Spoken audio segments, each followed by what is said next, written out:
Le titre de cette petite vidéo est une citation de Marcel Duchamp, l'artiste du début du XXe siècle, qui a bousculé totalement l'idée de ce que c'est une œuvre d'art et qui pourrait donc être tenu responsable du fait que l'art contemporain a l'air si difficile d'être compris pour les spectateurs non avertis. Avec cette œuvre de Roujou, datant de 2001, on entre tout de suite dans le vif du sujet. Regardez, vous voyez une nature morte avec un texte en dessous. En lisant le texte, vous regardez un peu mieux et vous vous rendez compte que les fleurs sont en fait 2 steaks crus. Et ça devient clair que les mots nature morte ne sont pas si innocents que ça. L'artiste de cette œuvre nous incite à réfléchir. Sur quoi? La nature, notre société, notre façon de vivre, ou c'est juste de l'humour, un jeu de mots? C'est le spectateur qui trouve sa signification. Mais commençons là où il faut commencer. En gros, l'art est une expression que les autres animaux ne connaissent pas. Nous, les hommes, sommes capables de réfléchir sur nos expériences de vie, nos chagrins, nos bonheurs, nos angoisses, et nous savons que nous allons mourir. Nous sommes conscients que nous avons un passé et un avenir. Et ce sont les artistes qui cherchent à donner forme à ces expériences, dans un langage personnel qui évolue dans le temps. Pour vous donner un exemple, prenons ce tableau, peint par Pablo Picasso à l'âge de 14 ans. Et celui-ci, il l'a peint à l'âge de 56 ans. Beaucoup a changé en 40 ans. En fait, depuis l'invention de l'appareil photo au début du XXe siècle, ce même Picasso et beaucoup d'autres grands artistes en Europe, en Russie et plus tard aux États-Unis ont profité du fait que la peinture pouvait s'éloigner de l'image réaliste et ont cherché et trouvé de nouvelles façons de s'exprimer dans un langage abstrait ou figuratif. Environ à la même époque, l'artiste Marcel Duchamp provoque une révolution dans le regard sur l'art sculptural.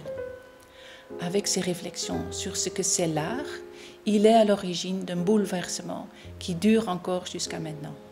En fait, il s'est dit pourquoi les sculptures doivent toujours être fabriquées avec des matériaux nobles comme le bronze, marbre, etc. Et pourquoi ils doivent toujours traiter des sujets lourds comme l'amour, la souffrance et la mort d'une façon sérieuse et sans humour. Donc, pour secouer le public, pour ouvrir l'esprit, il met une roue sur un tabouret, retourne un urinoir ou définit une porte-bouteille comme sculpture. Avec ces gestes, il a donné le feu vert à des créations de sculptures de tous les matériaux possibles, même éphémères, et qui traitent les grands sujets humains universels tout d'un coup d'une façon beaucoup plus personnelle, ce qui demande un regard plus attentif pour comprendre l'idée derrière l'œuvre. Marcel Duchamp dit « C'est le spectateur qui fait l'œuvre. Fini la contemplation passive. On est obligé de faire travailler ses neurones. Dorénavant, une œuvre ne livre son énigme qu'à un public curieux. » Le but de cette petite vidéo est de vous donner quelques astuces pour savoir comment faire travailler ces neurones, pour ainsi pouvoir rentrer dans ce nouvel art. Ensuite, quelques œuvres contemporaines seront analysées pour pouvoir mettre la théorie en pratique. Commençons avec la théorie. Tout d'abord, essayez de voir l'art comme un énigme et non comme un objet que vous devez tout de suite pouvoir apprécier. Donc, essayez de ne pas le juger tout de suite et ne cherchez pas à savoir si vous le trouvez beau. L'art est beaucoup plus que simplement décoratif. Bon, prenez votre temps, regardez l'œuvre et tous les détails et lisez le titre de l'œuvre. Puis, comme chez le psy, laissez-vous aller aux associations libres. À quoi ça vous fait penser? Comment vous le ressentez? Et enfin, si possible, essayez d'avoir quelques infos sur l'artiste. De quoi parle-t-il habituellement? Et voilà la pratique. Voici une œuvre de Damien Hirst, l'artiste plus connu peut-être par son crâne plein de diamants. Au début, vous ne voyez qu'une photo d'une pharmacie et vous ne comprenez pas en quoi il s'agit d'une œuvre d'art. Puis vous regardez mieux et vous constatez que ce sont tous des médicaments contre les problèmes psychiques, la dépression, les angoisses, le stress. Bref, les maladies de notre société d'aujourd'hui. Et vous comprenez que cette œuvre d'art témoigne du mal-être de l'humain. Et vous vous rendez compte que cette photo est une œuvre d'art bien réfléchie.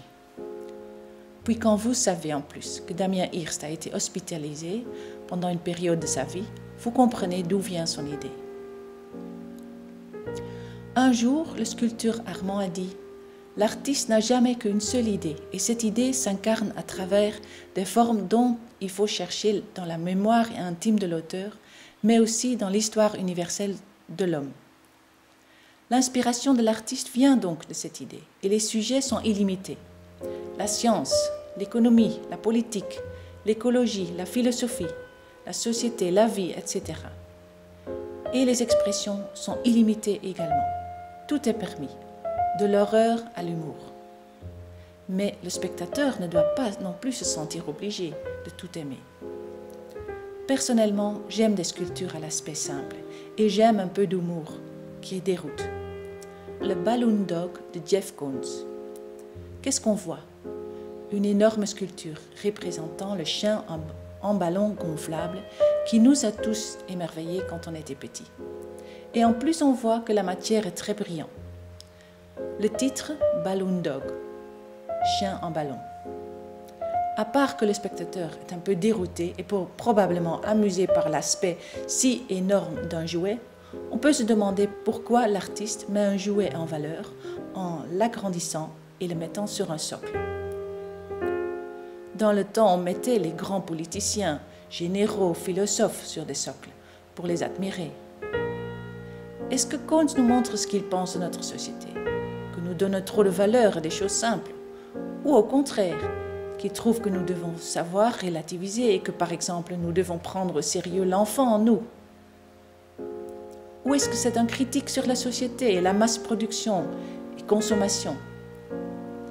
Nous savons que Koons est un artiste businessman, comme Warhol était. Il a des idées et son personnel les concrétise. Pour lui, l'art est devenu un produit à vendre dans un monde où plus rien n'est encore sacré et ces sculptures nous mettent souvent mal à l'aise. Mais si on arrive à s'ouvrir et oublier cette idée que l'art est grave et sérieux, quel plaisir de tourner un coin et de se retrouver devant un énorme chien gonflant en couleurs pétantes. En dernier, j'aimerais voir cette sculpture de Maurice Cattelan de 1997. Qu'est-ce qu'on voit? Une autruche qui cache sa tête dans le sol d'un musée. Son titre. Pourquoi il se cache, cette autruche? On dirait qu'il a creusé dans ce sol, donc il ne se sent sûrement pas à l'aise. Un peu comme nous, quand on est dans un musée. Peut-être l'artiste nous met un miroir. On vient au musée, mais puis on ne comprend rien et on préfère se cacher. On peut aussi y voir une signification plus vaste. L'homme d'aujourd'hui préfère ne pas savoir ce qui se passe dans le monde, donc il cache sa tête. Mais on le voit quand même, il est comme l'autruche, un lâche. Maurice Cattelan est un artiste provocateur et il aime se moquer du monde de l'art. Dans son travail, il exprime également souvent un regard critique sur notre société. Et ici termine cette petite leçon sur l'art contemporain. J'espère que vous serez moins perdus et que vous aurez plus de confiance en vous la prochaine fois que vous êtes devant une œuvre qui a l'air totalement incompréhensible au premier regard. Et j'espère aussi que j'ai pu passer le message pourquoi l'art est important dans nos vies. C'est l'art qui nous sort de nos idées fixes, qui nous met devant un miroir et qui montre notre attitude ou comportement parfois ridicule ou néfaste. Et qui nous fait rire de nous-mêmes également. Et ainsi nous apprend à nous prendre moins au sérieux.